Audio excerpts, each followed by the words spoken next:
Queridos amigos, damas y caballeros, a continuación quiero dejar con ustedes al expresidente de la República, don Sebastián Piñera Echenique, y lo recibimos también con este aplauso.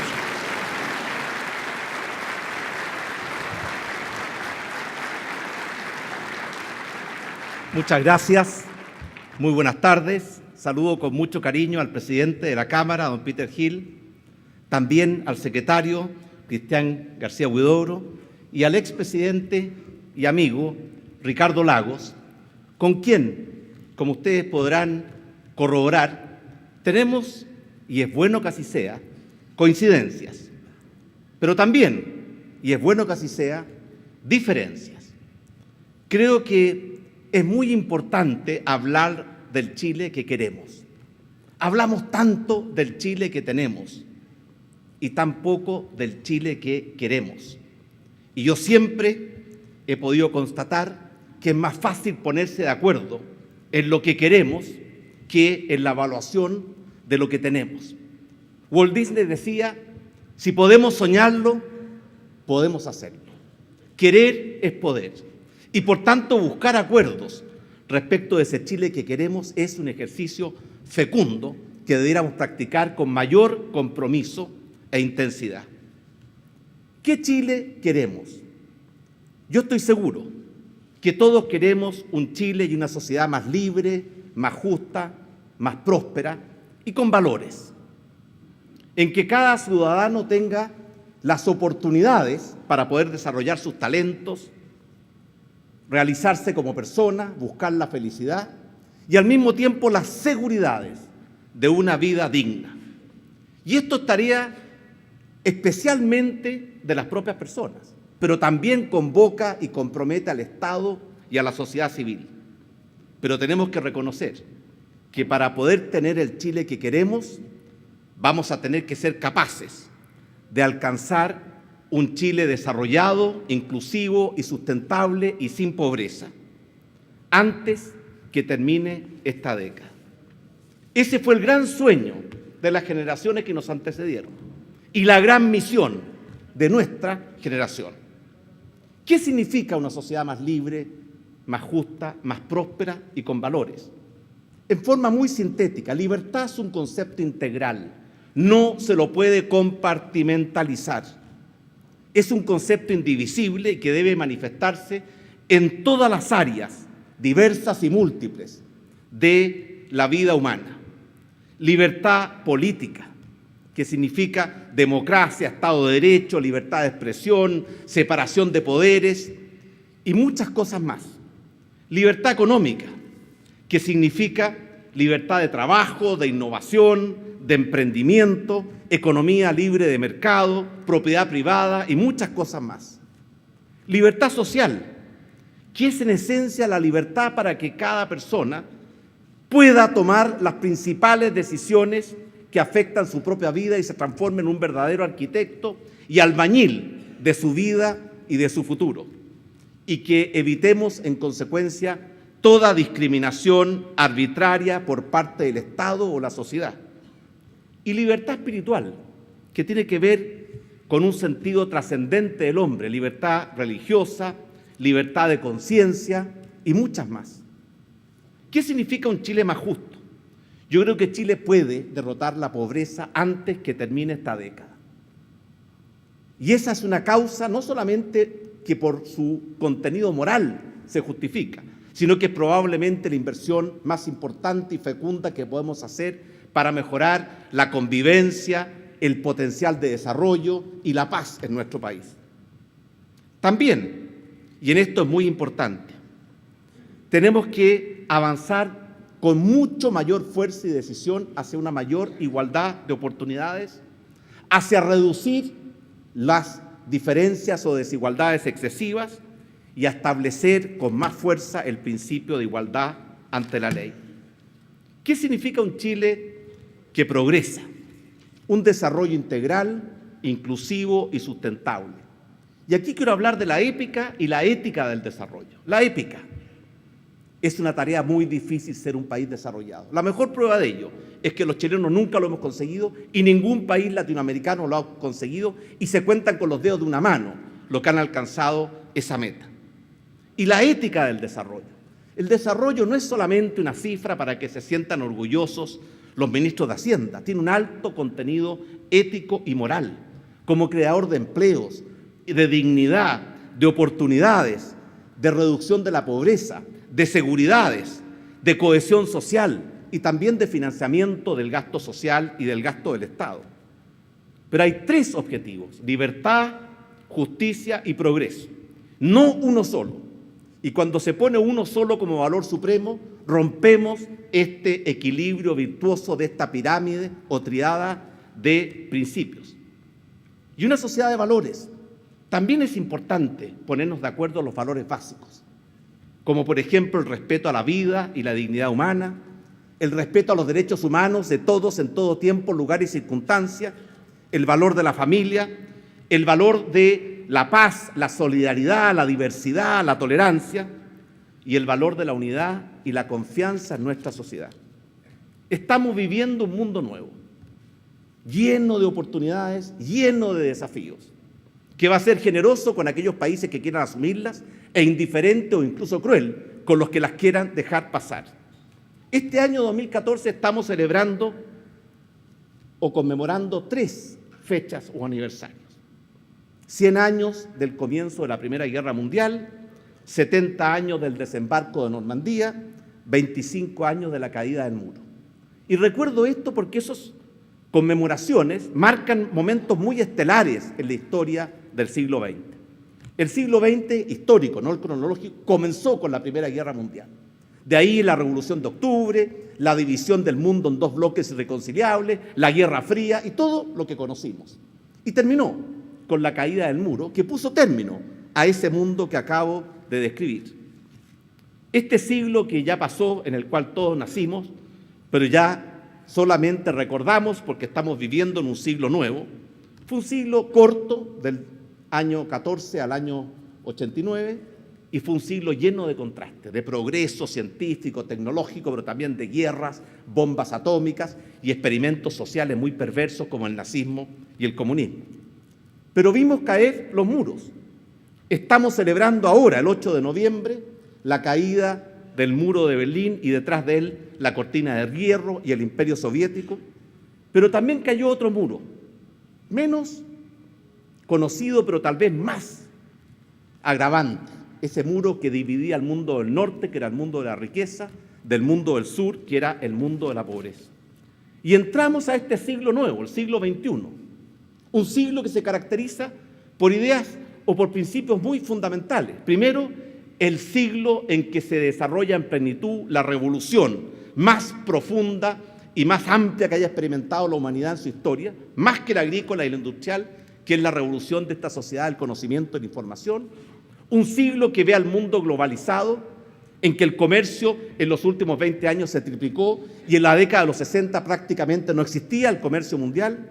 Y un mundo multipolar que vamos a ver cómo se pierde el sentido de 2 potencias hegemónicas y antagonizadas que era el siglo XX, o de lo que algunos creyeron un mundo unipolar bajo la tutela de Estados Unidos. Ese no es el mundo en que estamos viviendo. Vamos hacia un mundo multipolar y muy pronto vamos a tener 3 grandes potencias, Estados Unidos, China y la India, y algunos países de ingreso medio. Y ese es el mundo en el cual tenemos que aprender a vivir. Y además, este año 2014 estamos viviendo el fin de 3 megaciclos. Se terminó el superciclo de la expansión monetaria y el endeudamiento de los Estados Unidos. Se terminó el superciclo del crecimiento y la acumulación de reservas de la China. Y se terminó un superciclo en los precios de los commodities. Y todo eso marca el Chile que tenemos y en consecuencia afecta el camino que debemos recorrer para llegar al Chile que queremos. Cuando uno ve cómo le ha ido a Chile, bueno, depende con quién nos comparamos. Si nos comparamos con América Latina, nos ha ido bien. Si nos comparamos con Estados Unidos, nos ha ido mal. En un caso hemos perdido participación relativa, en el otro caso hemos ganado participación relativa. Ahora, si comparamos a Chile con Chile, a lo largo de su historia, hemos tenido periodos de alto crecimiento y periodos de muy bajo crecimiento. Y ahí están las cifras, desde el reencuentro con la democracia. Pero además de esta comparación, Chile es hoy día un país distinto. Chile es un país cada vez más de clase media y eso es algo nuevo. Según el Banco Mundial, en los últimos 20 años se ha duplicado el tamaño de la clase media en nuestro país. Y según muchos estudios en nuestro país, casi 3 de cada 4 chilenos se identifican con la clase media. Y eso, sin duda, marca un país distinto, con una ciudadanía más empoderada, más impaciente, más exigente, más consciente de sus derechos, a veces no tanto de sus deberes. Y eso es bueno, porque es un motor que exige, que promueve, pero hay que saber naturalmente canalizarlo, y ahí me quedo con las palabras de mi amigo Ricardo Lagos respecto de la forma en que deben causarse esa mayor participación tan necesaria y deseada por nuestra ciudadanía. Y yo quiero aquí recordar lo que se denomina la trampa de los países de ingreso medio. Es muy simple, son muy pocos los países, se cuentan con los dedos de una mano, que han logrado superar el subdesarrollo. Si ustedes se remontan a 50 años atrás, ¿qué país ha logrado dejar atrás el subdesarrollo? Corea, Taiwán, Singapur y unos pocos más. Ningún latinoamericano. Lo cual demuestra que esa trampa existe y que muchos países se acercan a cruzar ese verdadero desierto lleno de dificultades y problemas y se empantanan o retroceden.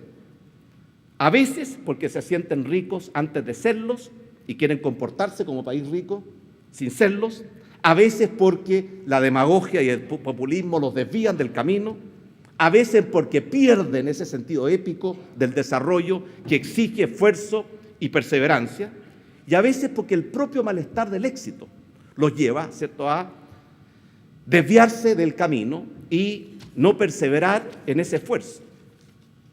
En las décadas pasadas, la literatura del desarrollo identificaba 3 grandes pilares que yo hoy día denomino los viejos pilares del desarrollo. Una democracia sólida y estable, una economía de mercado libre, abierta y competitiva, y equilibrios macroeconómicos. Está lleno la literatura de descripciones de estos pilares y cómo estos pilares hicieron la diferencia en el siglo pasado. Pero hoy día, y por lo más están registrados o recogidos en gran parte en el consenso de Washington del año 1990, siguen siendo necesarios, pero son absolutamente insuficientes.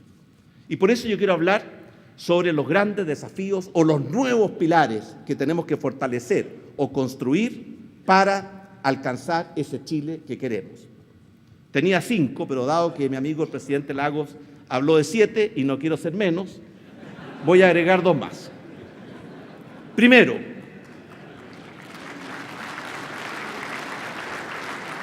educación.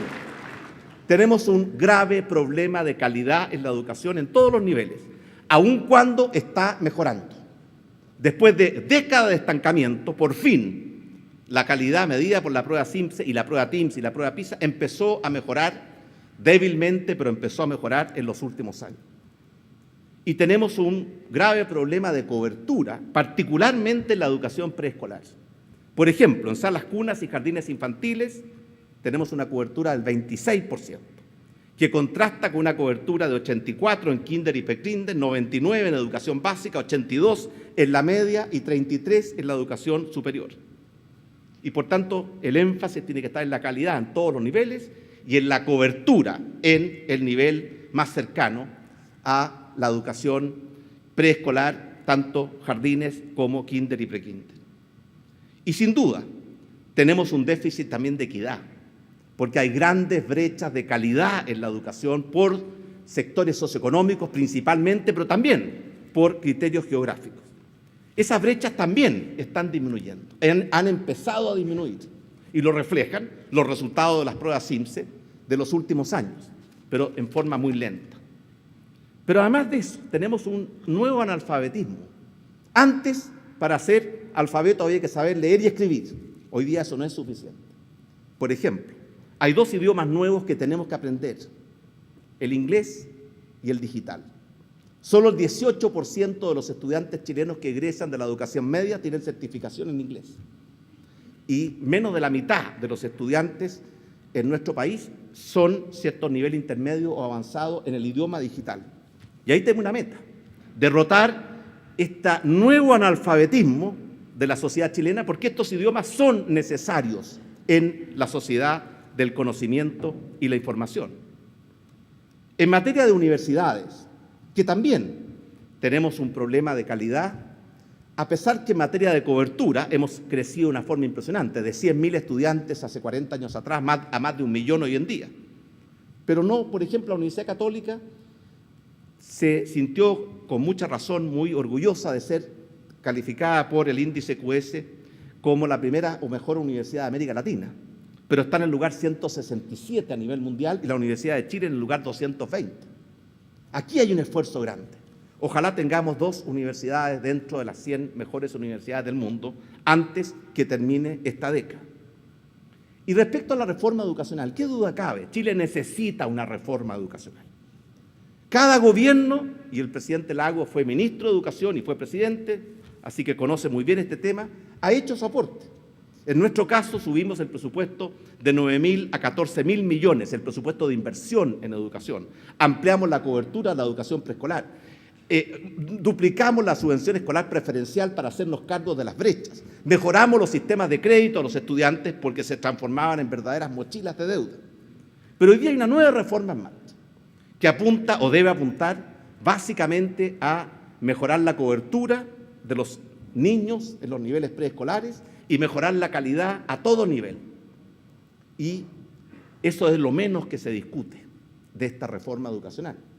Pero las reformas tienen objetivos, pero también tienen principios que son muy importantes en mi opinión. La libertad de enseñanza, la libertad de elección, el que el Estado financie a todos los estudiantes que lo necesitan y requieren, ya sea a través de becas o préstamos en condiciones favorables. La participación de las familias, que es fundamental. Es un error relegar o expulsar a la familia del sistema educacional. La calidad, dignidad y compensación de nuestros profesores. La responsabilidad de los estudiantes, que a veces no les gusta que se les recuerde. Y por supuesto los cambios dentro de la sala clase. Procedimientos, metodología, sistemas. Y aquí aprovecho de hacer un ejemplo con una cadena. Si yo tengo una cadena aquí y dejo que solamente el sistema de mercado funcione, ustedes pueden ver que esta cadena en promedio va subiendo. Pero el último eslabón de esta cadena no siente ninguna mejoría hasta que no se tensa íntegramente. Ese no es el camino. Imagínense que esta cadena estuviese colgando del techo. Yo mejoro desde abajo, va mejorando en promedio. Pero todos los sectores medios no sienten ninguna mejoría mientras el último eslabón no los alcanza. Por eso es tan importante permitir que la sociedad civil, las familias, permitan que la calidad de la educación vaya mejorando y que el Estado, por supuesto, concentre su acción en hacer subir más rápido a los que están en las partes más bajas de la cadena y que son los más vulnerables y que esa vulnerabilidad muchas veces perpetúa las diferencias de ingresos. Hay un desafío también en capacitación. Más la mitad de la fuerza de trabajo chilena tiene educación media o menos. Y el 92% de los trabajadores del primer decil tienen educación media o menos. Es decir, solo el 8% tiene más que educación media. Y esto en el fondo significa que necesitamos hacer un esfuerzo de capacitación porque la educación es un proceso permanente, no termina en la escuela formal. Por definición, en esta sociedad moderna, es permanente. Y hoy día nuestro sistema de capacitación no tiene impacto significativo sobre los salarios o sobre la empleabilidad y no llega a los sectores que debiera llegar. Si queremos capacitar a cada trabajador chileno una vez cada 5 años, que es, de acuerdo a las estimaciones de los expertos, el periodo en que se duplica el conocimiento de la sociedad, tenemos que duplicar nuestra capacidad de capacitar que tenemos hoy día y mejorar sustancialmente la calidad de esa capacitación. Tenemos que hacer un esfuerzo en innovación y emprendimiento, porque si bien logramos crear 260.000 nuevos emprendedores en los últimos años, ese es un proceso permanente. Y los nuevos emprendedores no solamente emprenden, sino que renuevan, incorporan nuevas tecnologías y tienen un significado muy importante en el empleo. Y además, multiplicar por 4 o por 6 la inversión que hacemos en ciencia y tecnología. Me acuerdo que el presidente planteó la meta de duplicarla. Ahí estamos muy atrasados y estos son pilares: educación, capacitación, innovación y emprendimiento, ciencia y tecnología fundamentales. Por otra parte, segundo desafío, la pobreza y la falta de equidad de nuestra sociedad. Aquí está la cifra de pobreza.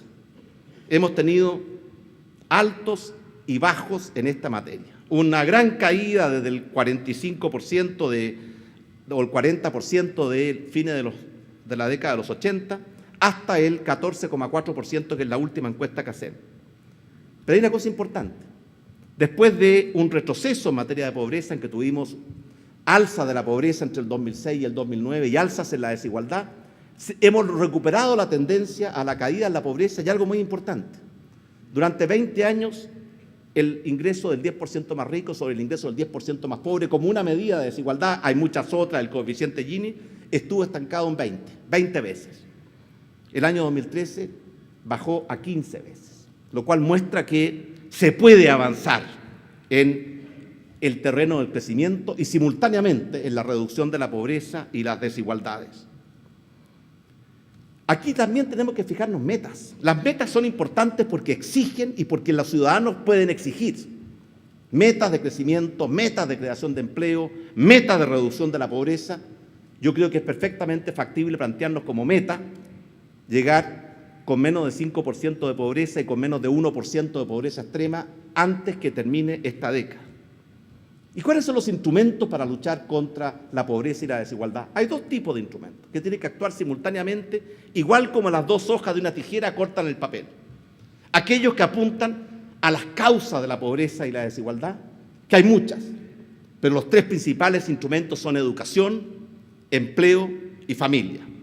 Y aquellas que apuntan a mitigar las consecuencias de la pobreza y la desigualdad, que es básicamente el gasto social, con una innovación que nos tocó a nosotros introducir en el concepto del ingreso ético familiar, que es establecer una alianza. No solamente crear sujetos pasivos que dependen del Estado, sino que establecer una alianza para que juntos, uniendo fuerzas, avancemos las familias vulnerables y el Estado de Chile y la sociedad chilena en esta gran tarea. Hay un tercer desafío, que es el factor demográfico. La esperanza de vida al nacer de nuestro país es mayor que la de Estados Unidos hoy día. Ya ha pasado de 57 a casi 80 años en los últimos 50 años. Y la tasa de fecundidad, que era de 5,4 hijos por mujer, en la década de los 60 ha caído a 1,87. ¿Qué significa esto? Nacen menos niños y las personas viven más, lo cual se traduce en un envejecimiento de nuestra población. Y ahí también yo creo que es importante. Una de las noticias que más me alegró la vida cuando era presidente fue cuando supe que la revista Economist había determinado que Chile era el mejor país de América Latina para nacer. Y cuando supe que habíamos tenido un rebote en la tasa de natalidad, porque un país donde las familias no quieren tener hijos no es un país que esté avanzando en la dirección correcta. Y esto produce muchos efectos. Se han triplicado la población en la tercera edad en los últimos 30 años y ese proceso va a continuar, lo cual significa que la población activa en relación a la población pasiva está cayendo en forma muy brusca y eso va a tener efectos muy fuertes sobre la sociedad, sobre el sistema de pensiones. Por ejemplo, en la década de los 80, la expectativa de una persona al pensionarse era de vida era de 13 y 21 años, hombres y mujeres, y hoy día eso prácticamente se ha duplicado o ha aumentado en un 50%. Hace 10 años se pagaban 500.000 pensiones, hoy día estamos pagando 1.200.000 pensiones.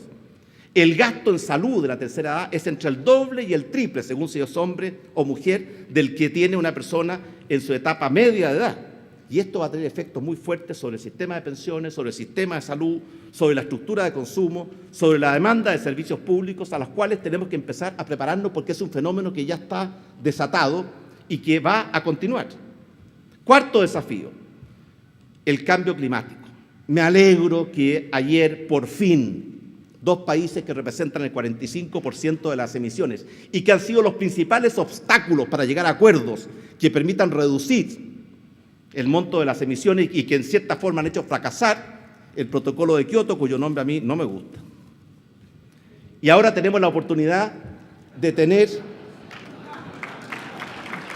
tenemos la oportunidad de tener un nuevo protocolo en París el próximo año y espero que este acuerdo permita que no fracase esta conferencia como estuvo a punto de fracasar la que ocurrió en Copenhague. El quinto informe del panel intergubernamental de Naciones Unidas, que salió a comienzo de este mes de enero, muestra en primer lugar o comprueba el efecto humano sobre el calentamiento, que se va acelerando particularmente en las últimas 3 décadas y también con el comienzo de la revolución industrial, el fuerte aumento de los gases de efecto invernadero que se concentran en la producción de energía, en el cambio de uso de suelo, que significa deforestación, y cuyas consecuencias ya estamos viviendo.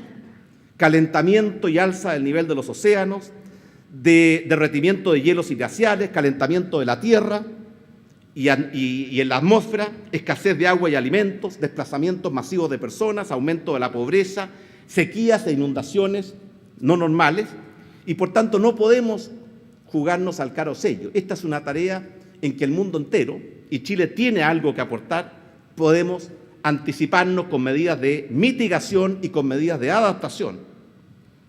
Pero lo cierto es que hay un estudio para Chile que vale la pena ver, que ha hecho la Universidad Católica, y muestra que Chile puede experimentar cambios muy profundos y puede haber un cambio sustancial de la temperatura y de los regímenes de pluviometría, desplazándose todo hacia el sur, y eso puede significar un cambio muy importante con un desierto que ya está golpeando nuestras puertas. Ahora, Chile tiene agua. De hecho, la desertificación en nuestro país, que es el cáncer de la tierra, Gabriela Mistral decía, amplia región calva, despojada de toda gracia vegetal y de la ternura del agua. Así se refería con su talento al desierto. El desierto está avanzando y ya está a las puertas de Santiago. Los libros de historia dicen que cuando Almagro llegó por Copiapó, hablaba del bosque de San Francisco. Vayan a ver qué bosque hay hoy día en esa zona de Copiapó. Ahora, 48 millones de hectáreas, 2/3 de nuestro territorio están, de acuerdo a este estudio, con algún grado de desertificación, y en consecuencia es una tarea frente a la cual tenemos que preocuparnos. Y el cambio climático va a tener efectos importantes sobre el tema de la energía y sobre el tema del agua, además de la demanda que estos 2 factores que creíamos abundantes van a significar para el futuro. En materia de energía, es verdad, tenemos una matriz cara, con diferencias muy grandes de precio entre el sistema interconectado del norte grande y el sistema interconectado central, desde $80 a $140, por eso es tan importante el integrar esos 2 sistemas, pero tenemos también muchas oportunidades y privilegios. Tener los desiertos con la mayor radiación del mundo y el potencial solar que eso significa, el potencial eólico que tiene nuestro país, el potencial hidráulico que tiene nuestro país, si hacemos los proyectos con mayor respeto por el medio ambiente y por las comunidades, son sin duda grandes fortalezas en materia de energía.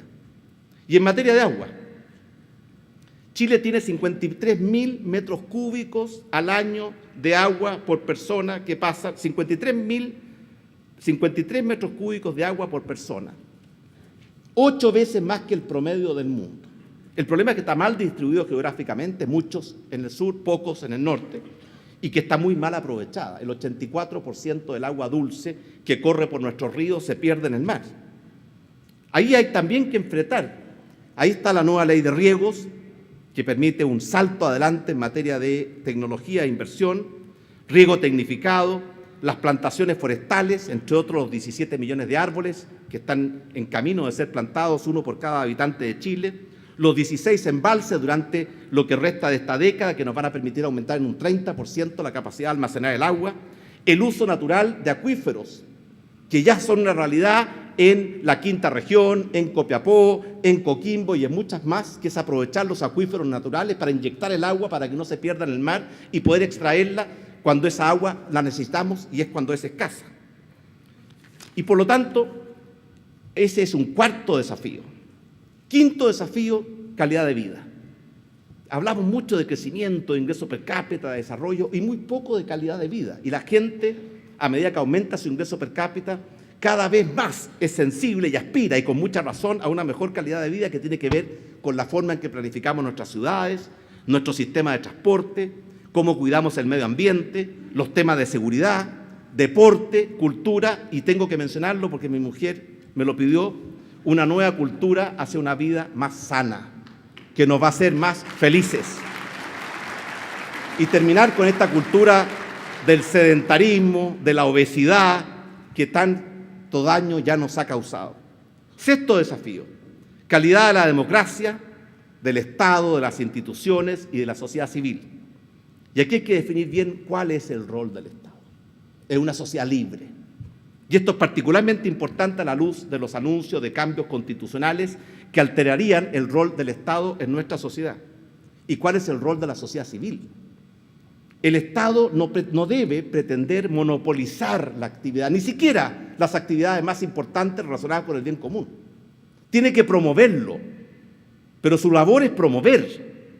Y lo mejor es encontrar alianzas estratégicas con la sociedad civil y no pretender desplazar a la sociedad civil, como en cierta forma se insinúa con reformas como la reforma educacional y con políticas como las políticas de salud e incluso en el área de las concesiones, que Ricardo Lagos conoce muy bien porque le tocó en eso una labor muy pionera.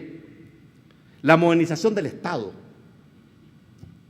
Octavio Paz, cuando hablaba del Estado, dice un ogro filantrópico. Ogro o filantrópico porque se supone que ayuda a la gente, ogro porque para muchos ciudadanos el Estado es un ente ajeno, distante, hostil. La calidad y estabilidad de las instituciones, la fortaleza del Estado de Derecho y también la descentralización de nuestro país, pero hecho con la cabeza y no con impulsos que muchas veces reflejan solo intenciones, pero no son debidamente estudiados y permitan en consecuencia resultados y no frustraciones. Séptimo desafío: recuperar la capacidad de crecer y de crear empleos y de crear oportunidades para los chilenos. Ya hablamos de la calidad y cobertura de la educación y capacitación, de la innovación y el emprendimiento, de la ciencia y tecnología. Tenemos que hacernos cargo también de la inversión. La inversión hoy día está en su más bajo nivel de los últimos 20 años, con 21,6% del producto. El año pasado era 23,6% del producto. Y tenemos que llegar a 28% del producto si queremos recuperar, junto con las otras pilares de este nuevo desarrollo, una capacidad de recuperar un crecimiento de tendencia o crecimiento estructural entre el 5 y el 6%. En materia de empleo, vamos a tener que crear otro 1.000.000 de empleos durante lo que resta de esta década. Porque esa va a ser la demanda. Si vemos el crecimiento vegetativo de la fuerza de trabajo más igualar las tasas de participación de hombres y mujeres en Chile a lo que son las tasas de participación promedio de la OECD, tenemos 1.000.000 de personas que se pueden incorporar al mundo del trabajo.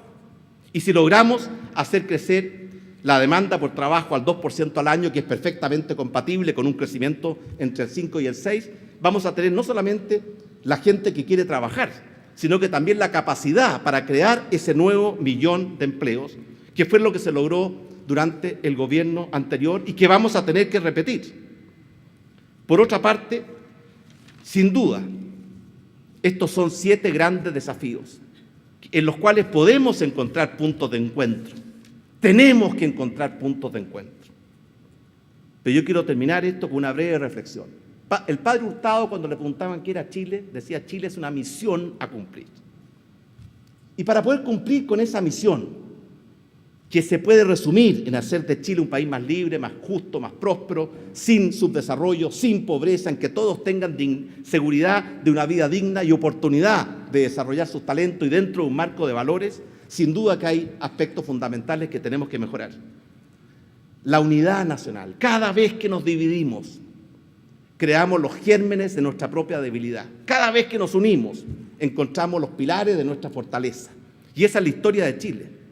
Escuchar y respetar más a la ciudadanía, creer más en el diálogo, los acuerdos, la buena voluntad y la amistad cívica, no pretender partir de cero ni implementar retroexcavadoras, evitar la lucha fratricida entre nosotros mismos. Cuando los países destinan sus mejores esfuerzos a una lucha fratricida entre sus propios hijos, no tienen y tal vez no merecen un destino mejor. Y las grandes reformas estructurales, esas que van a marcar el camino, esa mirada larga por las próximas décadas, tienen que hacerse con más diálogo, con más acuerdo, con más consenso, con menos imposición, con menos soberbia y con más humildad. Y yo creo que eso nos está faltando en este clima encrispado que vivimos en la política chilena. Por eso que la calidad de la democracia y la calidad de la política, y no hay democracia sana con política enferma, son tareas fundamentales que las tuvimos cuando recuperamos la democracia y que lentamente las hemos ido perdiendo. Yo creo que solo así, con este tipo de actitudes, Chile va a poder ser un país desarrollado y sin pobreza, un país más libre, más justo y más próspero, un país de oportunidades y seguridades para todos, un país de valores que le dé el marco moral y de solidez en esa marcha, para que todos puedan tener la garantía de una vida digna y la oportunidad de desarrollar sus talentos, realizarse como personas y, como dicen los americanos en su Constitución, buscar la felicidad. Solo así vamos a lograr que el Chile que queremos no sea solamente una utopía, sino que sea un proyecto. Yo quiero decirle, nada une más a un país y a un pueblo que un proyecto ambicioso pero factible, en que todos reconozcan un lugar para aportar a ese esfuerzo y todos sepan que también van a tener un lugar para beneficiarse de sus beneficios. Muchas gracias.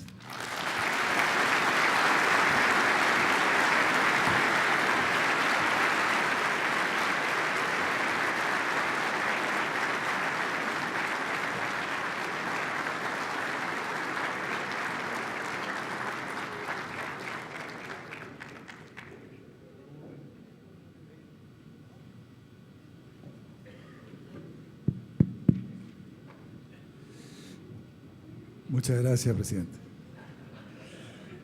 Como presidente de la Cámara de Comercio Santiago, quiero decirles que me siento muy orgulloso que nuestra institución haya convocado para celebrar sus 95 años a estos dos hombres de Estado, expresidentes de Chile, que nos han expuesto del presente y futuro del país, también abiertos al diálogo, y que tenemos que lograr acuerdos entre el sector público y privado, que es lo más urgente que realmente necesitamos en el Chile de hoy.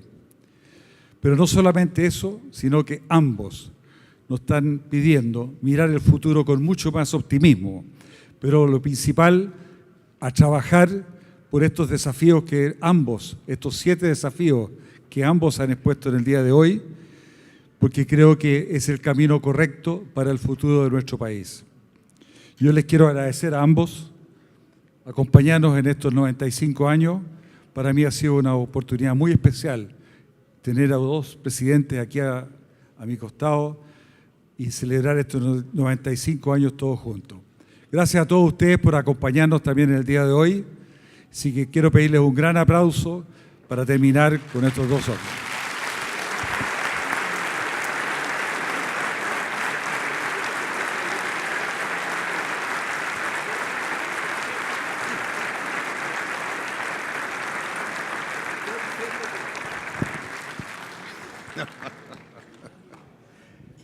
Le estoy diciendo que la situación del presidente es compleja, ¿eh? Porque a su izquierda tiene a Sebastián Piñera y a la derecha tiene... Un momento. Eso depende del punto de vista, porque para el auditorio, que es lo que importa, usted está a la izquierda y yo estoy a la derecha.